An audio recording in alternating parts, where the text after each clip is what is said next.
Bonjour les amis, j'espère que tout le monde sait que je suis journaliste à la radio Moba.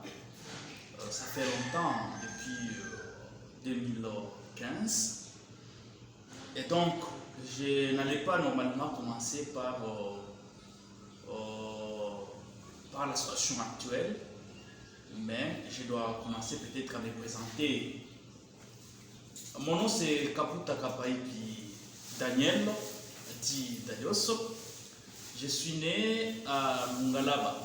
C'est un village situé à au moins 40 km de Mombasa-Centre. J'ai fait mes études primaires à l'EP Mwanga. J'ai commencé à l'EP Mwanga de Kirungu pour terminer à l'EP Kirungu en 2006. J'ai commencé l'école secondaire à l'Institut Yamani en 2007. J'avais fait quand même un vagabondage scolaire. J'avais étudié à l'Institut Yamani, à l'Institut Imani, pour finir à l'Institut Makema Dekal. J'ai commencé le travail à la radio Moba en 2015. J'étais confirmé comme journaliste à la radio Moba, c'était en 2016. Parce qu'auparavant, nous étions comme des animateurs simples. Parce qu'il y en avait ceux qui étaient normalement contractés. Alors nous, à l'époque, nous étions un nombre un peu élevé qui n'étaient pas normalement contractés. Alors c'est en 2016, après la sortie de ceux qui étaient contractés, maintenant on nous avait pris en considération. Je suis père de 5 enfants, 2 filles et 3 garçons. Et puis, j'espère que j'ai déjà parlé de ma profession. À part ça, pour le moment, en 2019, j'ai commencé à travailler avec les amis de la diaspora. On avait créé une association Moba Tundele. Dans cette association, j'étais parmi les hauts cadres de cette association. On avait quand même travaillé presque dans beaucoup de choses, parce qu'on assistait les vulnérables dans toutes les catégories. On avait fait le tour du territoire de Moba en assistant en vivre et non vivre. J'espère que j'avais travaillé avec ces gens-là pendant 2 ans. Et j'espère que bon nombre de gens le savent que j'ai travaillé vraiment fortement avec les gens de la diaspora, avec l'équipe qu'on avait normalement organisée ici à nous. Pour le moment, pour un peu chiter, je travaille dans la Fondation Mondo Katempa Christine comme le chargé de communication et relations publiques. J'étais confirmé en 2022 plutôt à Lubumbashi. Dès que c'est après notre sortie, on était normalement parti avec toute l'équipe à Lubumbashi de la Fondation Mondo Katempa Christine. C'est par là où on m'avait maintenant confirmé comme le chargé des relations publiques et communication de la Fondation Mondo Katempa Christine. Voilà un peu du côté professionnel. Et je me suis aussi aventurier. À présent, j'ai fait lycée, l'Institut universitaire du Congo. Je suis étudiant là-bas. Les gens entendent de Dalios, voilà. En bref, qui est Dalios. Donc, à présent, je suis comme je viens de vous étaler. Alors j'espère que comme vous êtes là, je dois avoir des différentes questions. Je dois peut-être répondre l'une après l'autre pour un peu évoluer. Merci beaucoup, M. Darius. Nous venons d'écouter votre exposé. La toute première question sera de savoir qu'est-ce qui vous a fait motiver quand vous avez terminé les études, vous avez entamé directement le journalisme. Qu'est-ce qui vous avait motivé de devenir journaliste? Merci beaucoup. Tu sais, moi je suis un bavard. Je parle beaucoup et à part ça, il y a un monsieur qui m'avait inspiré parce qu'auparavant j'avais les tons de Désiré Kanyama, Jean-Désiré Kanyama. Le monsieur là m'avait vraiment inspiré à être journaliste. Même si je n'avais pas un niveau, malgré que j'avais mon diplôme, mais j'avais jugé bon normalement de faire le journalisme parce qu'il y avait quelqu'un qui m'avait normalement inspiré à faire ce métier. Alors, les temps là, même les gens de Momba savent déjà que si Darius passe à la radio, il a un temps là d'un journaliste de la radio Capi. Voilà un peu, le monsieur là m'avait vraiment inspiré, mais pour le moment, je suis rentré dans le temps normal, monsieur le journal. Ok, merci beaucoup. Aujourd'hui, parmi les confrères journalistes dans le territoire de Momba, vous accusent en disant que vous n'êtes plus journaliste quand ils suivent votre traitement d'information, ils disent que là vous vous attachez directement à la politique et vous déroutez quand même la déontologie journalistique. Pourquoi ils disent ça? Est-ce qu'ils doivent normalement avoir des soubassements, de dire que j'ai fait des reportages politiques? Je ne sais pas si parce que je suis à côté d'un homme politique, c'est peut-être...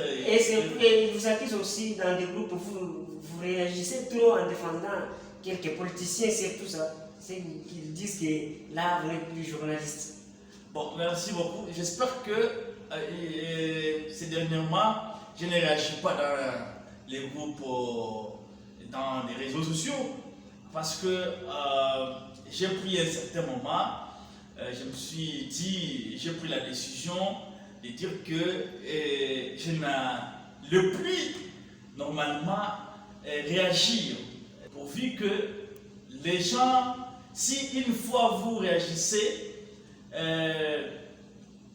comme telle personne, en sachant que, parce que les gens savent que Darius Kaputa est de la famille Mando, pourvu que ça fait longtemps, il travaille avec la famille Mando, et là, directement, il est qualifié comme quelqu'un qui fait la politique, tout ça. Bon, dire cela, ça peut être normal, parce que même vous, là, ça peut arriver si une fois vous travaillez dans les comptes de telle ou telle personne, on va directement vous qualifier comme vous êtes parti de telle famille politique. Hein, j'espère qu'il y en a ceux qui font normalement des reportages politiques, mais ils sont directement qualifiés comme ils sont de tels camps politiques. Mais si on parle de la manière, c'est parce qu'ils savent que je suis à tel camp politique, et là, directement, ils m'évaluent comme un cadre politique. Mais je ne suis pas.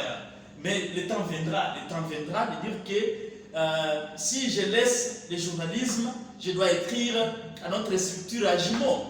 Parce que l'AJIMO, c'est notre structure qui réunit les journalistes de Momba. Donc, je peux écrire une lettre officielle, je remets à la présidente que je n'ai plus journaliste, je prends ma décision, j'ai pas cultivé, j'ai pas fait ça, Voilà. Actuellement, vous êtes journaliste. Je suis journaliste à la radio Momba et je suis journaliste attaché à la Fondation Mandora Christ. Oui, nous avons suivi dans votre exposé, vous en avez parlé que vous avez été aussi cadre de l'association Momba Domilé. Là aussi, on vous a pointé les doigts en disant que vous avez mal géré cette structure. On n'avait pas mal géré parce que je n'étais pas seul. Là-bas, j'étais parmi les fondateurs de cette association. Nous étions à 4. Il y a moi, il y a le directeur Maxime, il y a aussi des autres cadres qui sont en Amérique. Alors, dire que j'avais mal géré, ça c'est m'incriminer pour rien. parce que je n'étais pas seul. Nous avons eu l'équipe qui avait normalement fonctionné ici à Moba. Et si les gens disent de la manière que j'avais mal géré, je n'ai pas de problème. Vous savez, avec les gens qui vivent en Amérique, si une fois vous avez un problème, ils risquent de vous traduire en justice, mais je n'ai pas de problème. Même à présent, moi je bosse bien avec ces gens-là, mais j'ai aussi d'autres responsabilités que j'assume à présent dans les comptes des gens de l'Amérique. Si j'avais mal normalement à gérer l'association, on devait normalement me traduire en justice. Je n'ai pas de problème avec ces gens-là, sauf c'est le projet qui avait normalement pris fin. C'était un projet de 2 ans, et ça a pris fin. Le projet avait pris fin, mais il y a un projet qui reste encore au sein de la construction de la latrine qui n'était pas achevée. La latrine du stade de Mouloloa était parmi nos projets. On avait normalement eu des consensus avec les CEFMO. C'est les CEFMO normalement qui devraient aussi nous apporter quelques apports par rapport à ces projets-là. Mais à un certain moment, on avait senti que les CEFMO n'avaient pas normalement réalisé ce qu'on lui avait dit. Voilà, aujourd'hui la latrine reste inachevée.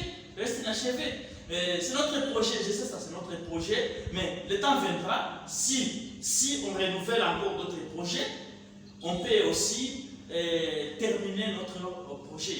Mais pour dire que je n'ai pas un problème avec les gens de la diaspora, je n'ai pas un problème dans l'association Mbadondele, ce n'est que les projets qui avaient pris fin. Merci. Vous nous avez parlé aussi que vous êtes attaché à la Fondation Mwandokate Patricie. Là, comment est-ce que vous entretenez la relation, vous et Madame l'honorable Mwandokate Patricie? Merci beaucoup. D'abord, je ne suis pas tombé comme ça du ciel à côté de l'honorable Mwandokate.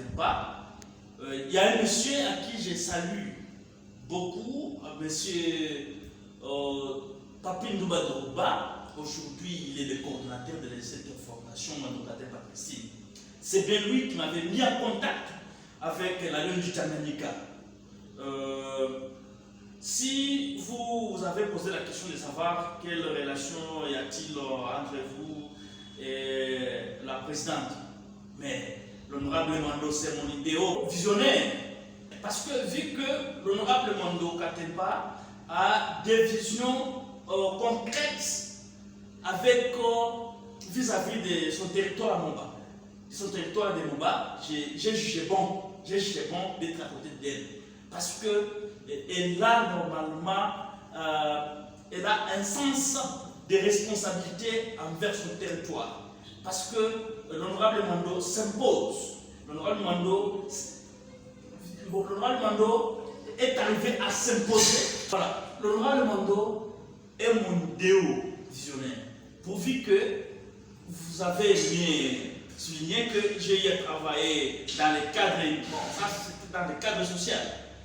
Vu que l'honorable Mwando est déterminé à travailler dans le cadre social, j'ai jugé bon d'accompagner. C'est via le coordinateur Papi Ndouba Drouba qui m'a normalement approché de cette maman. C'est une maman qui a une vision de développement de son territoire. Voilà. Je sais que le choix de la DOS n'est pas venu comme ça. Puisque mon coordinateur sait ce que j'avais fait dans le cadre social. C'est pourquoi il m'a normalement aussi pris que non, tu dois normalement aider l'honorable dans ce cadre. Comme il sait que je suis journaliste, le pourquoi il m'a dit non, tu es l'honorable dans ce cadre. C'est pourquoi je suis à présent comme le chargé de communication et relations publiques de la Fondation Mwandokate Patricie. Merci. Aujourd'hui, vous êtes étudiant à l'UFC Moba et là, vous faites de l'agronomie, mais vous êtes journaliste. Pourquoi pas vous n'avez pas voulu vous perfectionner en matière de journalisme? Vous savez, bon, j'ai longtemps cherché ces facultés. Pourvu que j'avais voulu poursuivre la faculté du journalisme. Mais pourvu qu'ici à Momba, nous n'avons pas ça. Alors j'ai dit, comme Momba, je dois normalement réfléchir autrement. Parce que vous le savez que Momba, ce n'est que la culture, Momba, ce n'est que l'élevage. C'est l'élevage et la culture qui nourrit Momba. Alors, j'ai voulu, en bref, Momba, c'est un territoire agro-pastoral. Alors, j'ai cherché de faire ces facultés répondant maintenant à la réalité de Momba. Parce que je n'allais pas normalement faire la faculté qui ne répond pas aux besoins de Momba. Non, il m'a fallu normalement réfléchir, voir qu'est-ce que je peux faire à l'IC, parce que c'est mon institution qui m'encadre. Voilà un peu, en bref. Peut-être pour terminer, qu'est-ce que vous allez dire aux gens qui vous ont mal accusé, par exemple, prenons l'exemple de vos confrères, vous accusent que vous ne respectez pas le principe journalistique, aux gens qui vous ont accusé aussi mal gérer l'association Momba Twembele, qu'est-ce que vous pouvez le dire? Merci beaucoup. Je dois le dire ceci, qu'il y a plusieurs types de journalistes. Moi, je suis journaliste attaché. J'espère que ceux qui peuvent dire de la manière ne sont pas peut-être assez informés. Parce que tu peux arriver à Kinshasa, tu peux aller à l'Assemblée nationale où tu peux rencontrer les journalistes là-bas attachés. Tu peux aller à l'Assemblée provinciale, tu peux rencontrer les journalistes attachés. Alors, à part ça, il y a des journalistes attachés à telle ou telle personne. Dès que dire ça manque de matière. Donc, il y a des journalistes attachés à l'entreprise. Dès que, comme je vous dis, moi je suis à la Fondation Mwanduka Tempa, je suis attaché à l'entreprise qui porte le nom d'un homme politique. Donc, c'est pas un péché, c'est pas un péché. Donc, c'est normal dire que je dérape. Moi, je n'ai jamais dérapé de format journalistique. Je n'ai jamais de format journalistique. Sauf, ça peut arriver, comme je vous ai dit, je suis à la Fondation Mwanduka Tempa, il y a des informations politiques qui a des normes de traitement. Je peux arriver à traiter telle information de telle manière. Ça, c'est selon ma politique de traitement dans la Fondation. Dès que c'est un peu normal. Non, je ne suis pas à la base de la destruction de l'association Momba Twembele. Mais monsieur, nous sommes toute une équipe. Nous sommes toute une équipe. Mais on devrait même traduire ça en justice. On devrait me traduire en justice pourvu que l'association là, j'espère que vous avez les images de la manière dont on avait travaillé. Je n'étais pas seul. Si les gens disent que nous avons mal géré l'association, c'est faux et archi faux. Parce que nous avons fait le tour du territoire. Le tour du territoire en assistant les vulnérables. Dans toute catégorie. Mais les gens sont vraiment satisfaits. Sont vraiment satisfaits. Dire qu'on a mal géré l'association, c'est faux et archi faux. On a eu de l'ampleur dans cette association. On a bien travaillé avec les gens. Nous étions allés à Foubé. Même si j'espère que vous connaissez mes Brett, si j'ai travaillé avec Brett, il est membre de l'association. Vous connaissez bien Boniface. Si vous pouvez aller poser la question à Boniface, comment est-ce que vous avez géré l'association Momba Twembele, il vous dira. Donc, c'est pour dire qu'on a bien travaillé avec cette association sans faille, sauf on avait suspendu, on avait terminé le projet. Mais j'espère que d'ici là, on peut renouveler le projet. Et si je suis prêt à travailler avec l'association Momba Twembele, je peux y travailler. Et si je ne serai pas disponible, je peux laisser à mes amis de travailler. C'est nous la personne qui dit merci. C'est moi qui vous remercie. Merci beaucoup, chers téléspectateurs. On avait juste un entretien avec M. Dados, lui qui répondait à quelques questions vis-à-vis de sa vie privée. Et vous avez compris dans cet entretien ce qu'il a dit. Et merci, nous vous disons à la prochaine.